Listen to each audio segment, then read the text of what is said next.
नमस्ते दोस्तों, स्वागत है आपका मेरे चैनल मिस्टीरियस ब्रह्मांड में। तो आज हम बात करने वाले हैं कोरोना वायरस के बारे में, जिसे कोविड-19 के नाम से भी जाना जाता है। वैसे तो आपको इसके सिम्टम्स पता ही होंगे, लेकिन आज जो मैं बताने जा रही हूँ वो शायद ही पता हो। क्या आप जानते हैं कि शरीर में ब्लड क्लॉट होना भी कोविड-19 का एक लक्षण हो सकता है? जी हाँ, बिल्कुल सही सुना आपने। वैसे तो इसके लक्षण काफ़ी साधारण से हैं, जैसे कि बुखार, सूखी खांसी, थकावट या बहती नाक, लेकिन अब इन सब में खून का जमना भी शामिल कर लीजिए। रिसर्च से पता चला है कि ये वायरस रेस्पिरेटरी इन्फेक्शन के साथ ही साथ शरीर में घुसने के बाद ब्लड क्लॉटिंग भी कर रहा है, और ये खून का जमना शरीर के लिए बहुत ही खतरनाक हो सकता है, क्योंकि खून के ही जरिए ऑक्सीजन की सप्लाई पूरे शरीर में जाती है। यूएसए की एक स्टडी में पाया गया है कि जो पेशेंट्स कोविड-19 पॉजिटिव थे, उनके शरीर के कुछ हिस्सों में ब्लड क्लॉट मिले। अब इनमें से कुछ पेशेंट्स के किडनी डायलिसिस के दौरान खून जमता दिखा, वहीं जो मरीज वेंटिलेटर पे थे, उनके लंग्स के कुछ हिस्सों में खून की कमी मिली, और यही क्लॉट्स कई पेशेंट्स में स्ट्रोक का रूप भी बने।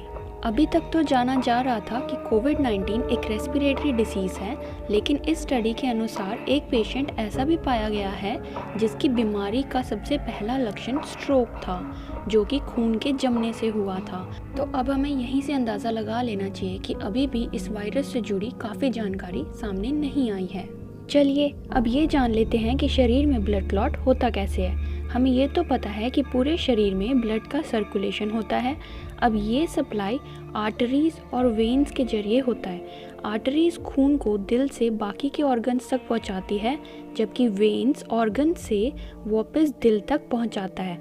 तो ये जो सप्लाई है किसी कारण या तो स्लो हो जाती है या तो ब्लॉक, तभी ब्लड क्लॉट बन जाता है। क्योंकि अब हमें पता है कि ब्लड क्लॉट कैसे होता है, आइए जान लेते हैं उसका शरीर के बाकी हिस्सों पे क्या असर होता है। ये क्लॉट शरीर में कहीं भी बन सकता है। अगर दिमाग में बने तो स्ट्रोक या सीजर्स हो सकते हैं, जबकि किडनी पे होने पर ऑर्गन फेलियर जैसे रिस्क भी शामिल हैं।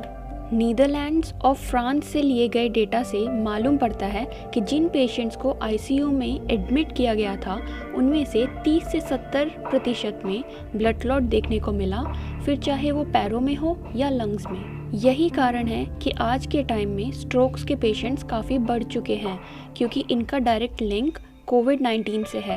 डॉक्टर्स ब्लड क्लॉट को होने से रोकने के लिए ब्लड थिनिंग ड्रग्स प्रेस्क्राइब करते हैं, लेकिन उनकी भी एक लिमिटेशन है। अगर ब्लड थिनर्स की मात्रा शरीर में बढ़ जाए तो दिमाग में और शरीर के बाकी हिस्सों में ब्लीडिंग का रिस्क बहुत हाई हो जाता है।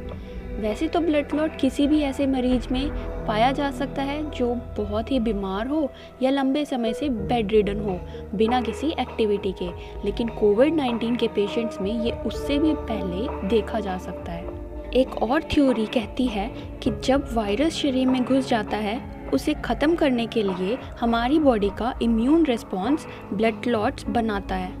वहीं कुछ डॉक्टर्स का यह मानना है कि जैसे ही वायरस शरीर में घुस जाता है, वह अपने आप को जीवित रखने के लिए ब्लड क्लॉटिंग करता है, ताकि उसे हमारा इम्यून सिस्टम बाहर ना निकाल सके। इन सब चीज़ों से तो यही लगता है कि अभी भी इस वायरस के बारे में बहुत सी जानकारी सामने नहीं आई है, जो हर दिन एक नई चीज़ सामने ला रहा है। हम तो यही उम्मीद करते हैं कि इसका इलाज जल्द से जल्द मिल जाए। आशा करती हूँ आपको यह वीडियो पसंद आई होगी और कुछ ना कुछ नई जानकारी ज़रूर मिली होगी। ब्रह्मांड की ऐसी ही और मिस्टीरियस जानकारियाँ पाने के लिए सब्सक्राइब करें मेरे चैनल को। हम ऐसे ही डेली आपके लिए वीडियोस लाते रहेंगे। जाते जाते घंटा बजाना मत भूलना।